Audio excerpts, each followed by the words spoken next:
പ്രഭാതം, പുതിയ ദിവസം ദൈവത്തെ കണ്ടുമുട്ടാനും ദൈവത്തിൻ്റെ അനുഗ്രഹങ്ങളെ പ്രാപിക്കുവാനും ഇടയാകട്ടെ എന്ന് പ്രാർത്ഥിക്കുകയും ഞാൻ ആഗ്രഹിക്കുകയും ആശംസിക്കുകയും ചെയ്യുകയാണ്. ഇന്ന് പ്രത്യേകിച്ചും ഞാൻ പങ്കുവയ്ക്കുക, ദൈവത്തിൻ്റെ അനുഗ്രഹങ്ങൾ പ്രാപിച്ചെടുക്കുവാൻ നാം എന്ത് ചെയ്യണം? അനുഗ്രഹങ്ങൾ പ്രാപിച്ചെടുക്കേണ്ടത് വിശ്വാസം കൊണ്ട് മാത്രമാണ്. ദൈവം നമുക്ക് നൽകുന്ന അനുഗ്രഹങ്ങൾ പലപ്പോഴും നമ്മളുടെ ദയനീയതയിൽ, തൻ്റെ കാരുണ്യത്തിൽ അവിടുന്ന് നമ്മുടെ അനുഗ്രഹങ്ങൾ ചൊരിയാറുണ്ട്. പക്ഷെ അതെപ്പോഴും ലഭിക്കണമെന്നില്ല.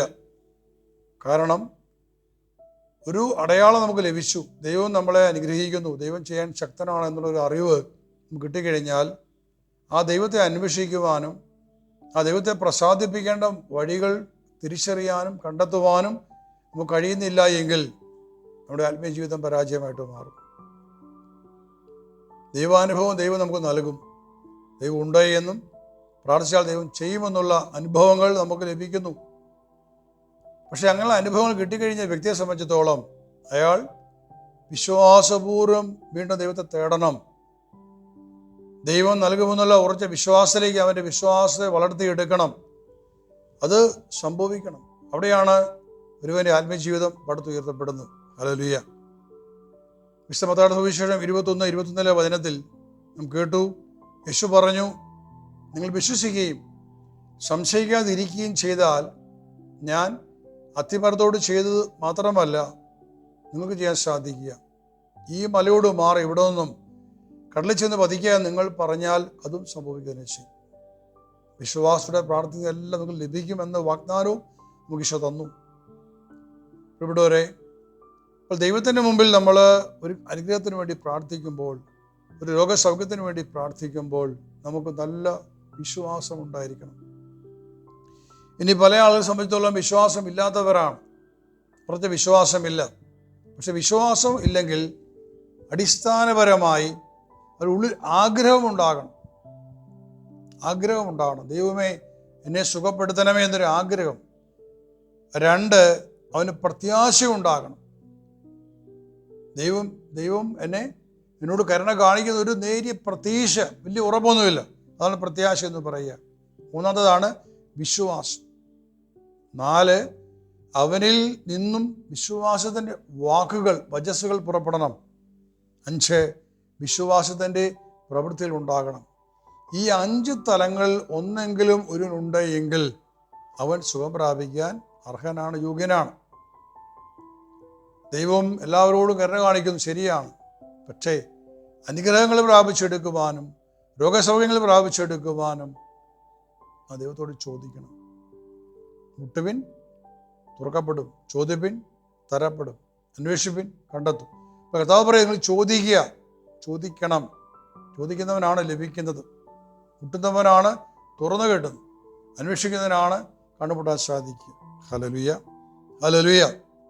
ഇന്ന് ഞാൻ നിങ്ങളോട് പങ്കുവയ്ക്കുന്നത് വിശ്വാസത്തിൻ്റെ വാക്കുകളെ കുറിച്ചാണ്. വിശ്വാസത്തിൻ്റെ വാക്കുകൾ നമുക്ക് പറയാൻ സാധിക്കണം ദൈവത്തിൻ്റെ സന്നിധിയിൽ. ഞാനൊരു വചനഭാവം വായിക്കുകയാണ്. വിശുദ്ധ മത്തായിയുടെ സുവിശേഷം 8-ാമത്തെ അധ്യായം. വിശുദ്ധ മത്തായിയുടെ സുവിശേഷം അധ്യായം 8, 5 മുതലുള്ള വചനം. യേശു കഫർനാമിൽ പ്രവേശിച്ചപ്പോൾ ഒരു ശതാധിപൻ അവൻ്റെ അടുക്കൽ വന്ന് യാചിച്ചു, കർത്താവേ, എൻ്റെ ഭൃത്യൻ തളർവാദം പിടിപെട്ട് കഠിന വേദന അനുഭവിച്ച് വീട്ടിൽ കിടക്കുന്നു. യേശു അവനോട് പറഞ്ഞു, ഞാൻ വന്ന് അവനെ സുഖപ്പെടുത്താം. അപ്പോൾ ശതാധിപൻ പ്രതിവചിച്ചു, കർത്താവേ, നീ എൻ്റെ ഭവനത്തിൽ പ്രവേശിക്കുവാൻ ഞാൻ യോഗ്യനല്ല.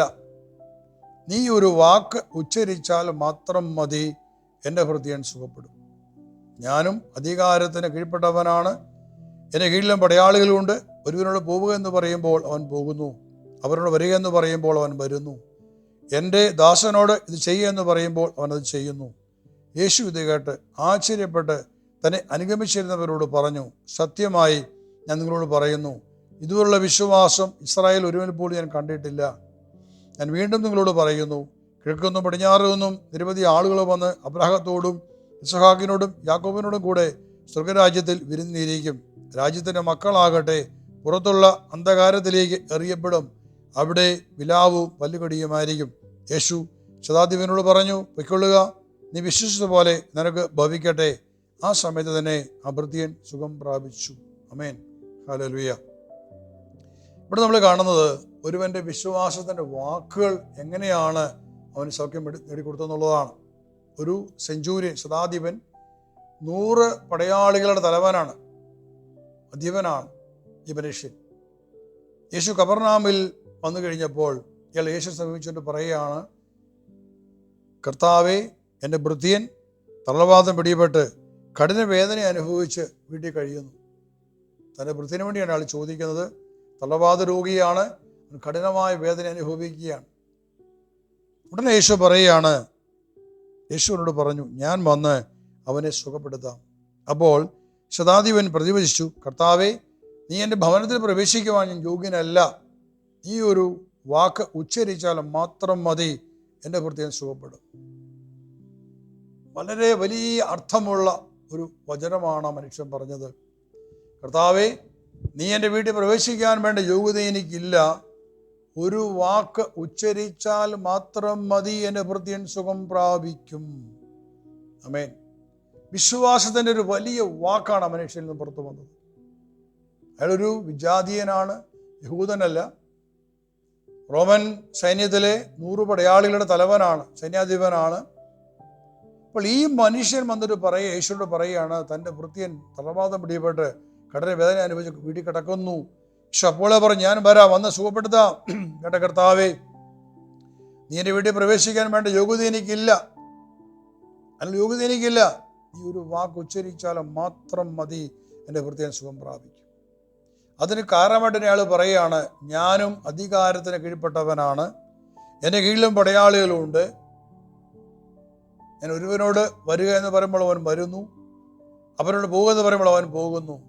എൻ്റെ ദാസനോട്, എൻ്റെ അടിമയോട് ഇത് ചെയ്യുന്ന പോലെ അവൻ ഇത് ചെയ്യുന്നു. ഈ വാക്കുകൾ കേട്ട് യേശു ആശ്ചര്യപ്പെട്ടെന്നാണ് വചനം പറയുന്നത്. യേശു പറയും, ഇതുപോലെ വിശ്വാസം ഞാൻ ഇസ്രായേൽ ഒരിടത്തും കണ്ടിട്ടില്ല, ഒരു യഹൂദന്മാരെയും കണ്ടിട്ടില്ല, ഞാൻ ഒരു ഇസ്രായേൽക്കാരെയും ഈ വിശ്വാസം കണ്ടിട്ടില്ല. അത്ര വലിയൊരു വിശ്വാസത്തിൻ്റെ വാക്കുകളായി മനുഷ്യൻ പുറപ്പെട്ടത്. 2 കാര്യങ്ങൾ ശ്രദ്ധിക്കാനുള്ളത്. ഒന്ന്, ഇയാൾ പറയുകയാണ്, കർത്താവേ, അങ്ങൊരു വാക്ക് ഉച്ചരിച്ചാൽ മാത്രം മതി, എൻ്റെ ഭൃത്യൻ സുഖം പ്രാപിക്കും. ഭൃത്യൻ എവിടെയാണ്? അങ്ങ് വിദൂരത്താണ്, വീട്ടിലാണ്, അവിടെ കൊണ്ടുവന്നിട്ടില്ല.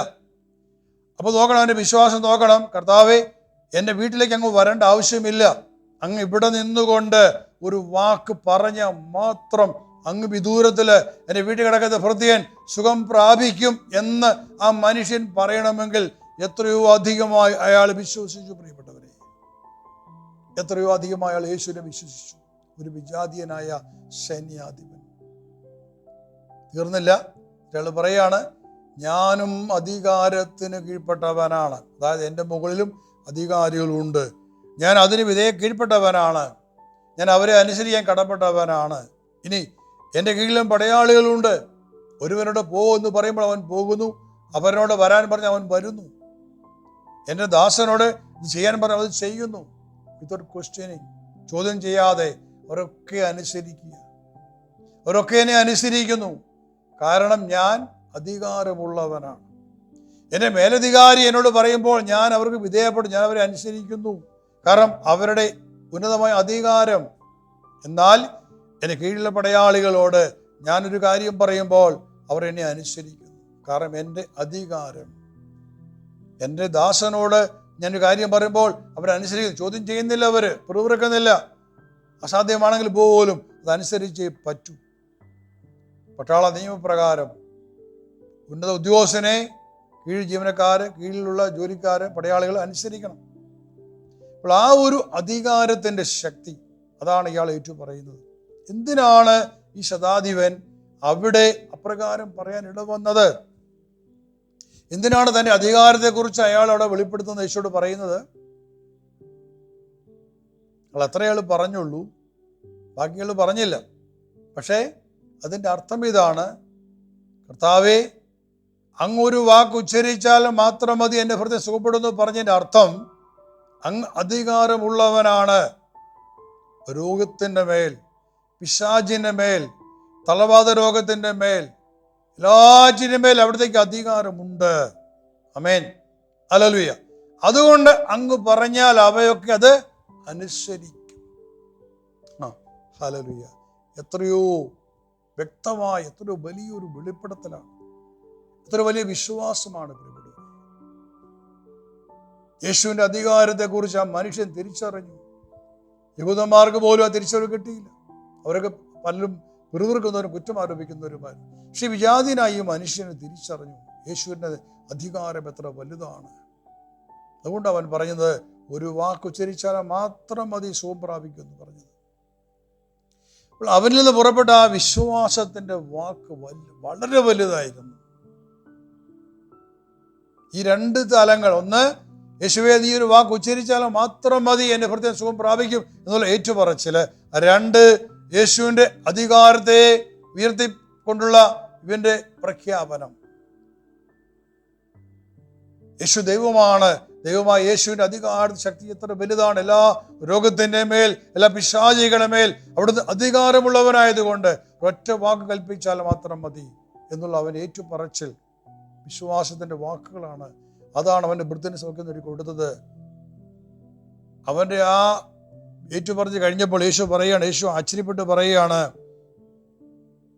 യേശു ഇത് കേട്ട് ആശ്ചര്യപ്പെട്ട് തന്നെ അനുഗമിച്ചിരുന്നവരോട് പറഞ്ഞു, സത്യമായി ഞാൻ നിങ്ങളോട് പറയുന്നു, ഇതുപോലുള്ള വിശ്വാസം ഇസ്രായേലിൽ ഒരുവനിൽ പോലും ഞാൻ കണ്ടിട്ടില്ല. നോക്കണമേ, ദൈവത്തിന്റെ സ്വന്തം ജനമായ യഹൂദന്മാരിൽ ഒരുവനിൽ പോലും ഈ വിശ്വാസം ഞാൻ കണ്ടിട്ടില്ല. വീണ്ടും ഞാൻ നിങ്ങളോട് പറയുന്നു, കിഴക്ക് നിന്നും പടിഞ്ഞാറ് നിന്നും നിരവധി ആളുകൾ വന്ന് അബ്രാഹത്തോടും ഇസഹാക്കിനോടും യാക്കോബിനോടും കൂടെ സ്വർഗരാജ്യത്തിൽ വിരുന്നിലിരിക്കും. ശ്രദ്ധിക്കണമേ, കിഴക്ക് നിന്നും പടിഞ്ഞാറ് നിന്നും നിരവധി ആളുകൾ വന്ന് സ്വർഗത്തിൽ അബ്രാഹത്തോടും ഇസഹാക്കിനോടും യാക്കോബിനോടൊപ്പം വിരുന്നിനിരിക്കും. എവിടെയാണ്? സ്വർഗരാജ്യത്തിൽ എന്ന് പറഞ്ഞാൽ ഈ ഭൂമിയിലല്ല, സ്വർഗീയ ഇടത്തിൽ, സ്വർഗരാജ്യവും സ്വർഗീയ ഇടത്തില്, അവിടെ അവരോടൊപ്പം വിരുന്നിനിരിക്കും. എന്നാൽ രാജ്യത്തിന്റെ മക്കളാകട്ടെ പുറത്തുള്ള അന്ധകാരത്തിലേക്ക് എറിയപ്പെടും, അവിടെ വിലാവും പല്ലുകടിയുമായിരിക്കും. രാജ്യത്തിന്റെ മക്കൾ ആരാണ്? രാജ്യത്തിന്റെ മക്കള് സ്വർഗരാജ്യത്തിന്റെ മക്കൾ, ദൈവരാജ്യത്തിന്റെ മക്കൾ. ദൈവരാജ്യത്തിന്റെ മക്കളാകാൻ വിളിക്കപ്പെട്ടവർ ആരാണത്? ക്രൈസ്തവരെ കുറിച്ച് യേശു, അവരാണ് ദൈവരാജ്യത്തിന്റെ മക്കൾ, ദൈവരാജ്യം സ്വന്തമാക്കാൻ വിളിക്കപ്പെട്ടവർ.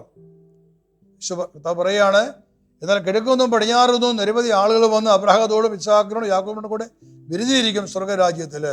എന്നാൽ രാജ്യത്തിന്റെ മക്കളായ, വിളിക്കപ്പെട്ടവരായ, തിരഞ്ഞെടുക്കപ്പെട്ടവരായ ക്രൈസ്തവർ, അവർ അനേകം ആളുകള് പുറന്തള്ളപ്പെടും. രാജ്യത്തിന്റെ മക്കളാകട്ടെ പുറത്തുള്ള അന്ധകാരത്തിലേക്ക് എറിയപ്പെടും. എന്താണ് അന്ധകാരം? വലിയ നാശത്തിന്റെ ഇടമാണത്, നരകത്തിന്റെ ലോകമാണത്, നരകത്തിന്റെ ആധിപത്യമാണ് പ്രിയപ്പെട്ടവരെ. അന്ധകാരത്തിന്റെ ലോകം, സാത്താന്റെ സാമ്രാജ്യമാണത്. അവിടേക്ക് എറിയപ്പെടും, അവിടെ വിലാപവും പല്ലുകളിയുമായിരിക്കും. എന്തുകൊണ്ടാണ്? രാജ്യത്തിന്റെ മക്കള് അന്ധകാരത്തിലേക്ക് എറിയപ്പെടുകയാണ്, നാശത്തിലേക്ക് എറിയപ്പെടുകയാണ്. എന്തുകൊണ്ടാണ് സംഭവിക്കുന്നത്? ആരാണ് ഈ കിഴക്കൊന്നും പടിഞ്ഞാറും വരുന്ന, കിഴക്കൊന്നും പടിഞ്ഞാറും കടന്നു വന്ന് അബ്രാഹത്തോടൊപ്പം വിരുന്നിരിക്കുന്നവർ ആരാണ്? ദൈവത്തെ അറിഞ്ഞിട്ടില്ലാത്തവരാണ്, യേശുവിനെ അറിഞ്ഞിട്ടില്ലാത്തവരാണ്, വിജാതീയരാണ്. കാരണം അവർക്ക് നിയമം കിട്ടിയില്ല, വചനം കിട്ടിയില്ല. പക്ഷെ അവരെ ദൈവം വിളിക്കും. എന്നാൽ ഈ ദൈവത്തിന്റെ വചനം ലഭിച്ച, പരിശുദ്ധാത്മാവിനെ കിട്ടിയ ക്രൈസ്തവൻ വിശ്വസിക്കാത്ത നിമിത്തം, അവന്റെ വിശ്വാസമില്ലായ്മ നിമിത്തം അവൻ പുറന്തള്ളപ്പെടും. എത്രയോ അപകടകരമായ ഒരു അവസ്ഥയാണ് പ്രിയപ്പെട്ടവരെ. വിശ്വസിക്കാതിരിക്കുക എന്നുള്ളത് തെറ്റാണ്. യേശു ലോകത്തിലേക്ക് വന്നിട്ടും യേശുവിനെ വിശ്വസിച്ചില്ല. അതാണ് യേശു പറഞ്ഞ വചനമുണ്ട്, മർക്കോസ് സുവിശേഷം 16 മുതൽ വചനത്തിൽ, വിശ്വസിക്കാത്തവൻ ശിക്ഷിക്കപ്പെടും, വിശ്വസിക്കാത്തവൻ ശിക്ഷിക്കപ്പെടും. രക്ഷലോകത്തിലേക്ക് വന്നിട്ട്, യേശു ലോകത്തിലേക്ക് വന്നിട്ട് വിശ്വസിക്കാത്തവൻ, ഈ നാമമാത്ര ക്രിസ്ത്യാനിയായിട്ട് ജീവിക്കുന്നവൻ ശിക്ഷിക്കപ്പെടും. കാരണം വിശ്വസിച്ചില്ല. വിശ്വസിയാഴിയ വലിയ പാപമാണ്. ദൈവം തൻ്റെ പുത്രനെ ഭൂമിയിലേക്ക് അയച്ചിട്ട് ആ പുത്രനെ വിശ്വസിക്കാതെ, അതിനുള്ള അനുഗ്രഹങ്ങൾ പ്രാപിച്ചെടുക്കാതെ ലോകത്തെ സ്നേഹിച്ച് പാപത്തിൽ ജീവിക്കുന്ന മനുഷ്യൻ ശിക്ഷിക്കപ്പെടും. കാരണം അവൻ്റെ അവിശ്വാസം. ആണ് ഈശോ പറഞ്ഞത്, വിശ്വസിക്കാത്തവൻ ശിക്ഷിക്കപ്പെടും. ഇവിടെ വിശ്വാസത്തിൻ്റെ വാക്കുകൾ നമ്മളിൽ നിന്ന് പുറപ്പെടുമ്പോൾ അത് ദൈവത്തിന് നമ്മളെ സഹായിക്കാനുള്ള വലിയ ഒരു തുറവിയാണത്. വിശ്വാസ വാക്കുകൾ നമ്മൾ ഏറ്റുപറയുന്നവരാകണം.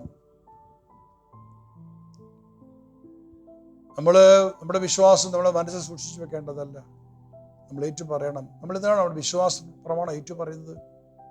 സർവശക്തനായ പിതാവും ആകാശത്തിൻ്റെ ഭൂമിയുടെ സൃഷ്ടാവുമായ ഏക സത്യദൈവത്തിൽ ഞാൻ വിശ്വസിക്കുന്നു.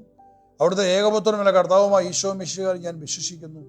ഈ പുത്രൻ പരിശുദ്ധാത്മാവ് ഗർഭസ്ഥനായി കന്യകാ മറിയത്തിൽ നിന്ന് പിറന്ന് പന്തിയോസ് പിലാത്തോസിൻ്റെ കാലത്ത് പീഡകൾ സഹിച്ച് കുരിശിൽ തറയ്ക്കപ്പെട്ട് മരിച്ച് അടക്കപ്പെട്ട് പാതാളങ്ങളിൽ ഇറങ്ങി മനുഷ്യരുടെ ഇടയിൽ നിന്ന് 3 നാൾ ഉയർത്ത് സ്വർഗത്തിലേക്ക് എഴുന്നള്ളി പിതാവായ ദൈവത്തിൻ്റെ വലതുഭാഗത്ത് ഉപവിഷ്ടനായിരിക്കുന്നു. അവിടെ നിന്ന് ജീവിക്കുന്നവരെയും മരിച്ചവരെയും വിധിപ്പാൻ വീണ്ടും വരുമെന്ന് ഞാൻ വിശ്വസിക്കുന്നു. പരിശുദ്ധാത്മാവിൽ ഞാൻ വിശ്വസിക്കുന്നു. വിശുദ്ധ കത്തോലിക്കാ സഭയിലും പുണ്യമായ ഐക്യത്തിലും പാപങ്ങളുടെ മോചനത്തിലും ശരീരത്തിൻ്റെ ഉയർപ്പിലും നിത്യമായ ജീവിതത്തിലും ഞാൻ വിശ്വസിക്കുന്നു. ആമേൻ. ഇതാണ് വിശ്വാസ പ്രമാണം, ദ ക്രീഡ്, അപ്പോസ്തലന്മാരുടെ വിശ്വാസ പ്രമാണം. നമ്മൾ എന്താണ് വിശ്വാസം ഏറ്റു പറയുന്നത്? നമ്മളെ സഭ പഠിപ്പിക്കുകയാണ് ദൈവത്തിലുള്ള നമ്മുടെ വിശ്വാസം, യേശുള്ള വിശ്വാസം, പരിശുദ്ധാത്മാവുള്ള വിശ്വാസം, യേശുവിൻ്റെ രക്ഷാകര പദ്ധതിയുള്ള നമ്മുടെ വിശ്വാസം നമ്മൾ ഏറ്റുപറയണം. ആമേൻ. അത് ഏറ്റു പറയിപ്പിക്കുകയാണ്. അപ്പോൾ ആ വിശ്വാസ പ്രഖ്യാപനത്തിന് ശക്തി ഉണ്ട്. കാരണം വിശ്വാസം ഏറ്റു പറയുന്നതോറും നമ്മളിലേക്ക് വിശ്വാസ ശക്തി കടന്നു വന്നുകൊണ്ടേയിരിക്കും, പരിശുദ്ധാത്മാവിൽ കടന്നു വന്നുകൊണ്ടിരിക്കും. ഇവിടെ അങ്ങനെയാണെങ്കിൽ നമ്മൾ ദൈവത്തിന് മുന്നിൽ എപ്പോഴും വിശ്വാസം ഏറ്റു പറയണം. കർത്താവേ, അങ്ങനെ സുഖപ്പെടുത്തുവാൻ ശക്തനാണെന്ന് ഞാൻ വിശ്വസിക്കുന്നു. കർത്താവേ, എന്നെ അനുഗ്രഹിക്കുവാൻ അവിടുന്ന് മതിയായവനാണെന്ന് ഞാൻ വിശ്വസിക്കുന്നു. ഇത് വിശ്വാസ പ്രഖ്യാപനങ്ങളാണ്. ഇവിടെ വിശ്വാസത്തിന്റെ വാക്കുകൾ നമ്മൾ പുറപ്പെടണം. റോമാലേഖനം അധ്യായം 10, 9 മുതലുള്ള വചനം. ആകയാൽ യേശു കർത്താവാണ് എന്ന് അധരം കൊണ്ട് ഏറ്റുപറയുകയും ദൈവവനെ മരിച്ചവരിൽ നിന്ന് ഉയർപ്പിച്ചുവെന്ന് ഹൃദയത്തിൽ വിശ്വസിക്കുകയും ചെയ്താൽ നീ രക്ഷ പ്രാപിക്കും. എന്തുകൊണ്ടെന്നാൽ മനുഷ്യൻ ഹൃദയം കൊണ്ട് വിശ്വസിക്കുകയും തന്മൂലം നീതീകരിക്കപ്പെടുകയും ചെയ്യുന്നു. അവൻ അധരം കൊണ്ട് ഏറ്റുപറയുകയും തന്മൂലം രക്ഷ പ്രാപിക്കുകയും ചെയ്യുന്നു. ഹൃദയത്തിൽ വിശ്വസിച്ചുകൊണ്ട് അധരം കൊണ്ട് ഏറ്റുപറയണം. ആകയാൽ യേശു കർത്താവാണ് എന്ന് അധരം കൊണ്ട് ഏറ്റുപറയുകയും ദൈവവനെ മരിച്ചവരിൽ നിന്ന് ഉയർപ്പിച്ചുവെന്ന് ഹൃദയത്തിൽ വിശ്വസിക്കുകയും ചെയ്താൽ നീ രക്ഷ പ്രാപിക്കും. എന്തുകൊണ്ടെന്നാൽ മനുഷ്യൻ ഹൃദയം കൊണ്ട് വിശ്വസിക്കുകയും തന്മൂലം നീതീകരിക്കപ്പെടുകയും ചെയ്യുന്നു. അവൻ അധരം കൊണ്ട് ഏറ്റുപറയുകയും തന്മൂലം രക്ഷ പ്രാപിക്കുകയും ചെയ്യുന്നു. മനുഷ്യൻ ഹൃദയത്തിൽ വിശ്വസിക്കുന്നു, ഹൃദയത്തിലെ വിശ്വാസം കൊണ്ട് അവൻ നീതീകരിക്കപ്പെടുകയാണ്. ഹൃദയത്തിലെ വിശ്വാസത്തിൽ അവൻ നീതീകരിക്കപ്പെടുന്നു. 2, അവൻ അധരം കൊണ്ട് ഏറ്റുപറയുമ്പോൾ അതിലൂടെ അവൻ രക്ഷ പ്രാപിക്കുകയും ചെയ്യുന്നു. ഹല്ലേലൂയ.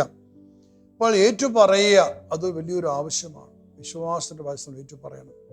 കർത്താവേ, അവിടുന്ന് എന്നെ സുഖപ്പെടുത്താൻ ശക്തനാണ്. കർത്താവേ, അയാളെ സുഖപ്പെടുത്താൻ അവിടുന്ന് ശക്തനാണ്, അവിടുത്തെ ഒരു നിമിഷം മാത്രം മതി എന്ന് വിശ്വാസം കൊണ്ട് നീ ഏറ്റുപറഞ്ഞു നോക്കിയോ? വിശ്വാസത്തിന്റെ വാക്കുകൾ 10 പ്രാവശ്യം ഏറ്റുപറഞ്ഞു നോക്കിയോ? നിന്റെ വിശ്വാസം വർദ്ധിക്കാൻ തുടങ്ങും.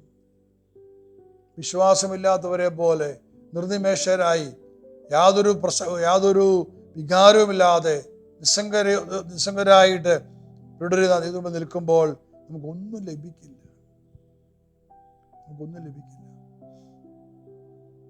ഞാനൊരു സംഭവം ഏറ്റു പറയുകയാണ്. ഒരിക്കൽ ബോംബെയിലൊരു ശുശ്രൂഷ നടത്തപ്പെടുമ്പോൾ ആ ശുശ്രൂഷയിൽ പരിശുദ്ധാത്മാവിൻ്റെ ഒരു വലിയ ശക്തി ഇറങ്ങി വന്നു. ആളുകളൊക്കെ ഇങ്ങനെ നിലംപതിച്ചു. അപ്പോൾ ആ കൂട്ടത്തിൽ നിന്ന ഒരു സഹോദരി സാധാരണ രീതിയിലെ ശുശ്രൂഷകൾ കടന്നു ചെല്ലുമ്പോൾ അഭിഷേകം വന്നു കഴിയുമ്പോൾ അത് മനുഷ്യ ശരീരത്തിലേക്ക് വന്നു കഴിയുമ്പോൾ താങ്ങാൻ പറ്റാതെ ആ ശക്തിയെ അവന് താങ്ങാനാവാത്തത് കൊണ്ട് അവൻ നിലംപതിക്കുകയാണ്. പക്ഷെ ആ ഒരു ശക്തി വന്നു കഴിയുമ്പോൾ അവൻ്റെ ഉള്ളിൽ വലിയ സൗഖ്യം വിടുതൽ കൊടുക്കും. അപ്പോൾ ഇങ്ങനെയുള്ള ഈ അഭിഷേകത്തിന് വേണ്ടി ദാഹിക്കുന്ന ഒത്തിരി ആൾക്കാരെ കണ്ടിട്ടുണ്ട്. ആത്മാവിൽ നിലംപതിക്കുക എന്ന് പറയും. ആത്മാവിൻ്റെ ശക്തി നിലംപതിക്കുന്ന ആ ഒരു കൃപ. ചില ആളുകളൊക്കെ യേശു നോക്കിയാൽ മതി, ഒന്ന് ഊതിയാൽ മതി, ഒന്ന് കൈവീശിയാൽ മതി, താഴെ പോകുന്ന കാണാം. അങ്ങനെ ഒത്തിരി ആൾക്കാരെ കണ്ടിട്ടുണ്ട്. കാരണം അവരുടെ സമർപ്പണമാണ്. അപ്പോൾ അങ്ങനെയുള്ള ഗണത്തിൽപ്പെട്ട ഒരു സഹോദരി ആ ശുശ്രയിൽ ഇവളൊരു മരം പോലെ നിൽപ്പുണ്ട്. യാതൊരു ചലനവുമില്ല, യാതൊരു ദൈവത്തിൻ്റെ ആത്മാവിൻ്റെ ഒരു സ്പർശനം അവളിലേക്ക് വരുന്നില്ല. അപ്പോൾ ഞാൻ ആ പ്രാർത്ഥന കഴിഞ്ഞപ്പോൾ ഞാൻ മോളെ ശരിയേക്ക് വിളിച്ചു. ഞാൻ ചോദിച്ചു, നിന്റെ പരിശുദ്ധാത്മാവ് എവിടെ? നിന്റെ അഭിഷേകം എവിടെ? ഒരു പ്രാവശ്യം ഞാൻ പ്രാർത്ഥിക്കാൻ വരുമ്പോൾ, ഞാൻ നടന്നു പോകുമ്പോൾ കാറ്റ് വീശുമ്പോൾ നിലംപതി ഞാൻ കണ്ടിട്ടുണ്ട്, കുട്ടി വീഴുന്ന കണ്ടിട്ടുണ്ട്. പക്ഷെ അന്ന് അവിടെ അത്രയും അഭിഷേകം വന്നിട്ടും ഒന്നും സംഭവിച്ചു. ഉടനെ പറയുകയാണ്, ബ്രദറെ, എൻ്റെ വിശ്വാസം നഷ്ടപ്പെടുക, വിശ്വാസമില്ല. ഞാൻ അത്ഭുതപ്പെട്ടു, നിനക്ക് വിശ്വാസമല്ലേ? എന്താണ് സംഭവിച്ചത്? എനിക്ക് നല്ല ഉന്നതമായ ഡിഗ്രി ഉണ്ട്. ഞാൻ കഴിഞ്ഞ 1 വർഷമായി ഒരു ജോലി കിട്ടാൻ വേണ്ടിയിട്ട് ശ്രമിക്കുകയാണ്. ഒത്തിരിയേറെ കമ്പനികളിൽ അപേക്ഷ കൊടുത്തു, പക്ഷേ എന്നെ ആരും സ്വീകരിച്ചിട്ടില്ല. എനിക്ക് വിദ്യാഭ്യാസമില്ലാത്ത നല്ല വിദ്യാഭ്യാസം എനിക്കുണ്ട്. ഡിഗ്രി കഴിഞ്ഞു, അതിന് മുകളിൽ ഞാൻ പഠിച്ചിട്ടുണ്ട്. പക്ഷേ എനിക്ക് ജോലി കിട്ടുന്നില്ല. ഒത്തിരിയേറെ പ്രാർത്ഥിച്ചു നോക്കി, ജോലി കിട്ടുന്നില്ല. അപ്പം എനിക്ക് ഭയങ്കര വിഷമമാണ്, ഭയങ്കര നിരാശയാണ്. ഞാൻ പ്രാർത്ഥന നിർത്തി. എനിക്ക് വലിയൊരു ഷോക്കായിരുന്നു കേട്ടപ്പോൾ. ഞാൻ പറഞ്ഞു, നീ എന്ത് ഫോഷത്വമാണ് ഈ പറയുന്നത്? നീ ചോദിച്ച കാര്യം കിട്ടാതെ വന്നപ്പോൾ നിന്റെ വിശ്വാസം നഷ്ടപ്പെട്ടു പോയെന്നോ?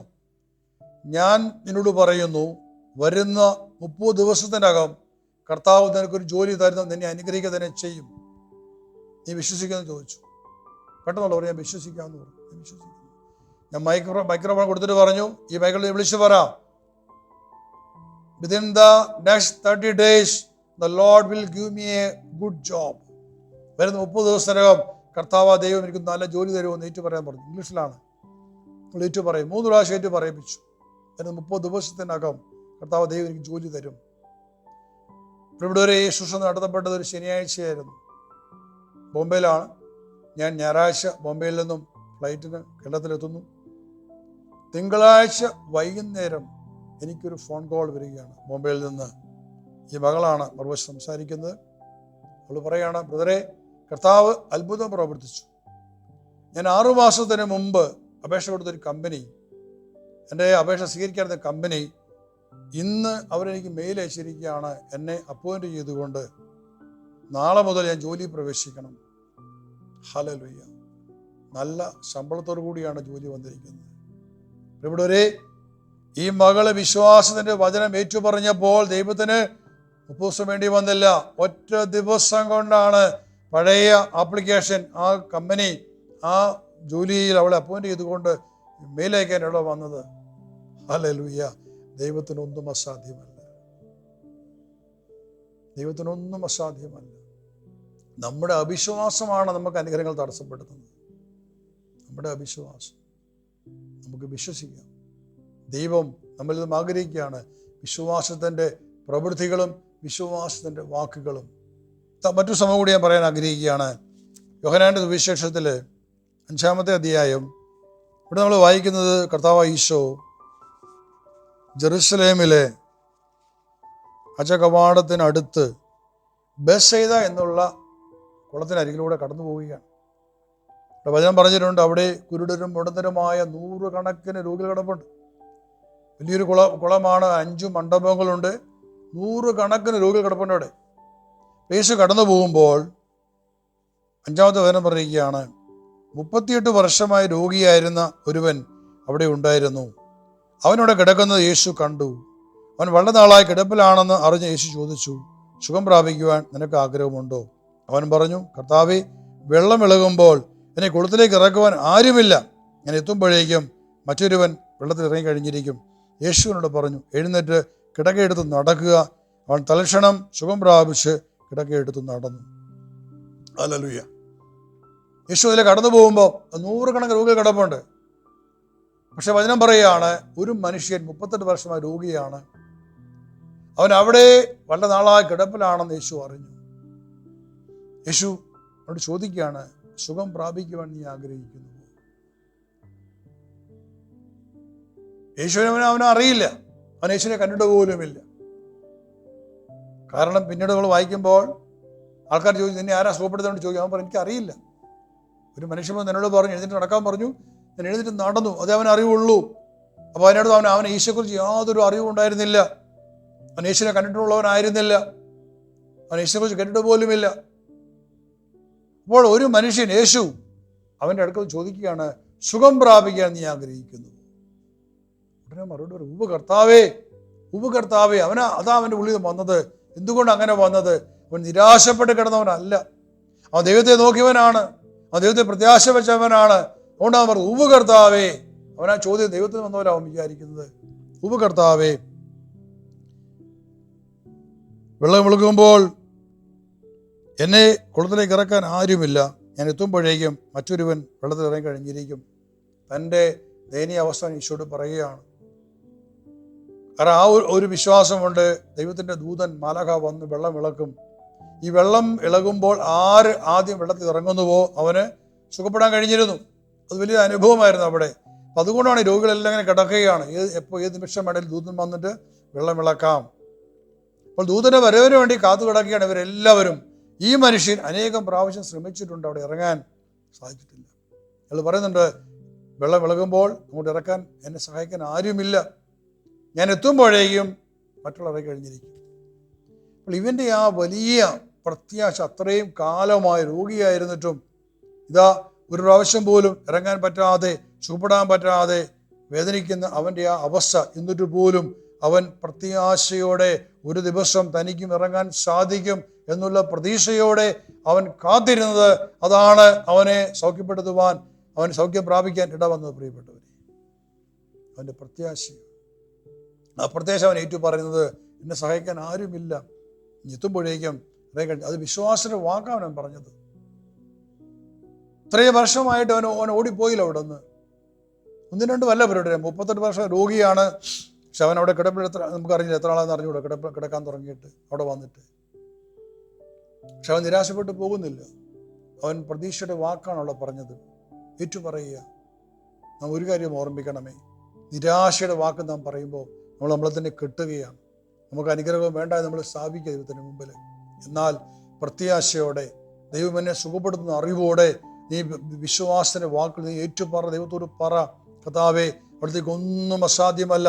2000 വർഷങ്ങൾക്ക് മുമ്പ് അനേക ആയിരങ്ങളെ സുഖപ്പെടുത്തിയ കർത്താവേ, അങ്ങേക്ക് ഇന്ന് ഇപ്പോൾ എന്നെ സുഖപ്പെടുത്തുവാൻ അവിടുന്ന് മതിയായവനാണ്, അങ്ങ് ശക്തനാണ് ഞാൻ വിശ്വസിക്കുന്നു. ഏറ്റുപറയട്ടെ.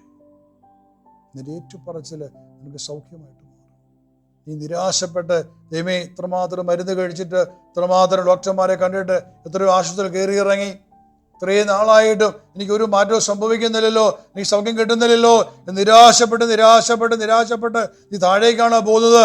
എഴുന്നേറ്റ് വാ സഹോദര, സഹോദരി. നിന്നെ സുഖപ്പെടുത്തുന്ന കർത്താവുണ്ട്, നിന്നെ വിടുവിക്കുന്നൊരു കർത്താവുണ്ട്.